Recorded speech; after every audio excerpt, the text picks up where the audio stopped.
अस्सलाम वालेकुम। I am doctor Shahbaz Ahmad. कुछ चीज़ें हमेशा मॉडरेशन में करनी चाहिए। हर चीज़ की एक लिमिट होती है, एक हद होती है। जब वो चीज़ उस लिमिट में की जाती है, उस हद में की जाती है, तो उसके फ़ायदे होते हैं।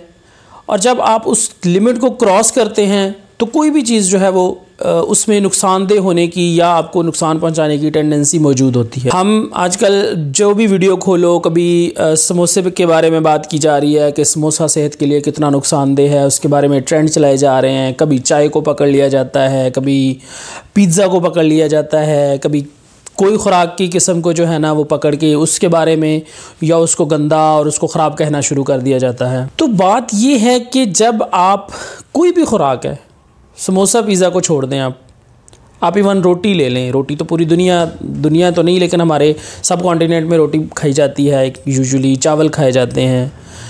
तो क्या ये चीज़ भी नुकसानदेह है? इसको भी जब आप मॉडरेशन से या एक लिमिट से ज़्यादा इस्तेमाल करेंगे तो ये भी नुकसानदेह है।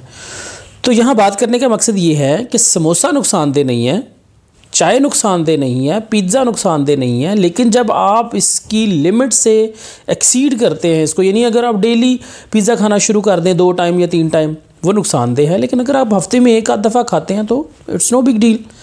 इसी तरह चाय अगर आप हर घंटे बाद, 2 घंटे बाद, 4 घंटे बाद चाय पीना शुरू कर दें तो वो नुकसानदेह है। लेकिन अगर आप इसको 2 टाइम या 1 टाइम दिन में पीते हैं तो ये कोई नुकसान नहीं है।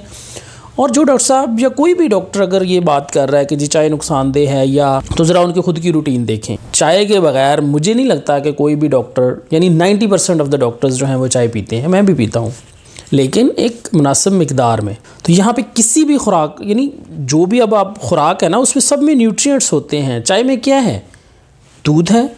दूध कहा जाता है ना कि दूध सेहत के लिए बहुत फ़ायदेमंद है।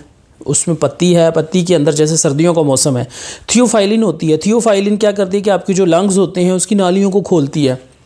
इवन जो दमे के मरीज़ होते हैं उनमें थियोफाइलिन जो है ना वो टैबलेट्स दी जाती हैं। तो चाय के अंदर वही है।